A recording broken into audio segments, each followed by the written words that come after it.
If you feel like you're struggling financially and you haven't been exposed to these 7 bad money habits that I'm about to share with you, you could be leaving money on the table. Like a lot of it. The truth is, being aware of these bad habits, a strong desire to change your current situation, and taking action can allow you to transform your financial position within a few months. With that being said, I'll also be sharing some actionable tips and a powerful mindset hack that'll help you break free from these habits for good. So the first bad money habit is spending more as your income increases. I get it, we've all been there. You just got this huge bonus at work, or your boss just gave you a pay raise, and you're thinking about those designer shoes and bags you've always wanted, or that brand new zero gravity sofa that matches your newly remodeled living room. It's normal. It's so hard to resist not purchasing those things when we're more financially capable. But it's during these times when we're given an opportunity to either put ourselves in more financial strain and debt, or position ourselves to have more money saved up for a comfortable retirement and future. What really helps to combat this habit is having a budget tracker. You want to be in control of your finances and see where your money is coming in and where it's going out. And this can be the difference between losing $5,000 a year on luxury and trendy items, or gaining an extra $5,000 a year that you can invest and grow. So if you are getting a pay raise, what should you be spending money on? This brings me to bad money habit number 2, which is buying liabilities instead of money generating assets. If you've ever read Rich Dad Poor Dad, you'll know where I'm going with this. Many of us, and myself included, are guilty of spending our hard-earned money on things that take money out of our pockets every month. Whether it's for self-fulfillment purposes or trying to impress our friends, neighbors, and coworkers, we buy things like a brand new luxury car or a bigger house. All of these things are actually liabilities and drain our money every single month. If you do currently own these things, don't panic. I'm not suggesting you to sell these off immediately, but do know that these are the types of things that can really be holding us down financially.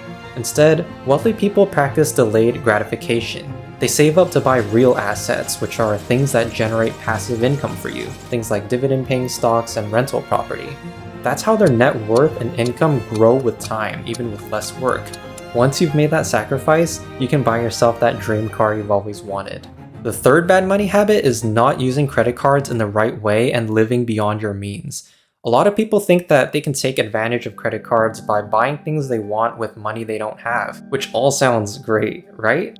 But this type of mindset is exactly what leads people drowning in bad debt, destroying their credit score, and is one of the reasons why the American credit card debt amount just surpassed $1 trillion. Then there are those people who advocate to pay everything with cash. While this practice can definitely help eliminate that urge to spend more than you can afford, you'd be really doing yourself a disservice. This is because using credit cards in the right way can actually help you build a strong credit score, which can open opportunities for you to purchase investment property or get a loan with the best financing terms. If you have the mindset of using a credit card knowing that you can pay whatever you're buying with in cash, and you're using only a third of your credit limit each month while paying in full everything you owe and on time, this shows the credit card company you're a responsible consumer, and in return, your credit limit can go up and your credit score will go up with time. If you're interested in learning more about improving credit, investing, or any other topics, make sure to leave a comment below and I'll make a more detailed video for that. Now, I know some of you might be thinking, well, I don't spend on things I don't need, and I don't spend more than what I can afford, and I'm a great saver, but I'm not where I want to be financially. You might be feeling short on time or struggling to find ways to work less and make more. Honestly, if this is you, that's great, because this shows that you likely have your finances in control and you're looking for ways to get ahead. And you might have even heard people say it's not how much money you make, but how much money you save. While this fourth bad money habit of saving as much money as you can may seem like a good thing, it's not the best strategy to grow wealth. This is because of a concept called time value of money, which is like a fancy phrase that means a dollar today is worth more than a dollar tomorrow. Each day, as our money sits in the bank, it's actually losing value. That's why it's so important to have a budget not only for saving and spending, but also for investing as well. Whether you're investing in the stock market, in REITs, physical real estate, or commodities, investing allows us to put our hard-earned money to work for us and protect our wealth from inflation. The earlier you start investing, the more your money will work for you. And this is exactly how wealthy people work less while making more. For those of you who want to start investing today, You can sign up with Webull and get up to 12 free stocks with their current promotion using the link in the description. Bad money habit number 5 is probably one of the most overlooked yet costly habits that keeps us poor, which is paying too much taxes. A lot of us think the topic of tax is boring and complicated to deal with, so we don't think too much about ways to reduce our taxes legally. But considering that taxes are probably one of the biggest expenses we have, it wouldn't be a bad idea to do our own research and hire a knowledgeable tax accountant to help us shield our precious income. Now, I'm not a tax advisor and none of this is tax advice, but there are certain tax advantage accounts for individuals in the United States, like a Roth IRA, traditional IRA, and health savings account. If you're employed, there are employer-sponsored tax advantage accounts like a 401k, simple IRA, 403b, and flexible spending account. For my self-employed viewers, using a SEP IRA and structuring yourself as a business instead of an individual can give you even more ways of paying less in taxes. I'll also leave links below for those of you who are interested to learn more about each type of account. But this all comes to show that by being resourceful, we actually have an arsenal of tax shielding tools available to us.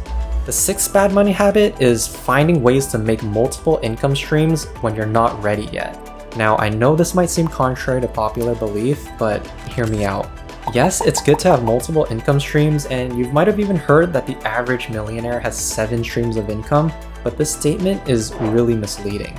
It's kind of like saying millionaires own Ferraris, so you should own a Ferrari too if you want to be a millionaire. No one really talks about how most of them got to that point of having 7 income streams. You see, most wealthy people initially focused on building one stream of income that's highly scalable, like a business where there's no cap to income potential, and they scaled that income stream to the moon. Then they spread out the money they've made and invested in other business opportunities, rental real estate, and dividend stocks for more income streams. So going back to my original point, why does trying to make multiple income streams at the same time make us poor? It's because when we're trying to build multiple side hustles at the same time, it's actually not the most efficient and effective way to grow wealth. Imagine pouring in all your focus, time, energy, resources, and going all in on building one scalable income stream. You'd become so good at what you do that I can almost guarantee you'd make more money in a shorter amount of time instead of being distracted and trying to master 6 other side gigs that are going on. A jack of all trades is a master of none, so the next time you feel an urge to add another side hustle to your to-do list, I highly recommend reading a book called The One Thing by Gary Keller and Jay Papasan. If you guys are enjoying this video so far, make sure to give this video a thumbs up so that it lets me know to continue making more content like this. Now, before we jump into our final bad money habit, I just wanted to reveal the powerful mindset hack that could help you break free from any bad habit for good, which is finding your why power. What in the world is why power? In the book The Compound Effect by Darren Hardy, he gives us a scenario where he asks the reader if we would walk across a 10-inch wide, 30-foot long walkway that's flat on the floor in return for $20. Most people would say, of course, why not? But what if that same 30-foot walkway is instead a rooftop bridge in between 2 buildings that are 100 stories high? Well, receiving $20 in return to pull off a stunt like that would seem ridiculous. However, if your son or daughter is trapped inside the other building and that building is burning down, most people wouldn't second guess their decision to cross that bridge to save their child, regardless of $20 or not. This story demonstrates how crucial it is to define why you're doing what you're doing, and why you're even trying to exchange your bad habits for better ones. While our willpower tends to fail us when we need it most, our why power makes us more aware of our actions and keeps us pushing through every time we feel resistance to change. So bad money habit number 7 is impulse spending your disposable income on things that give us short-term fulfillment. A lot of times when we notice we have some extra money, we like to find ways to spend it that makes us feel excitement and happy in the moment, such as buying new clothes, going to sport events, watching a movie, and although these things can satisfy us temporarily, these are the little things that start adding up each month that makes us stay broke. Being financially well off is not rocket science, and if you're serious about making a change in your financial situation and you've had enough of feeling broke, investing your disposable time and money on financial education, whether through books or online courses, can literally pay you tenfold and give you long-term fulfillment. While your job tells you how much you're worth in dollars per hour, The skills and mindset you gain from investing in your financial education will make you priceless. So if you're ready to take action on this and you found this video valuable, make sure you subscribe to this channel. It's free, and turn on your notification bell so you don't miss out on more money insights like this to help level up your wealth.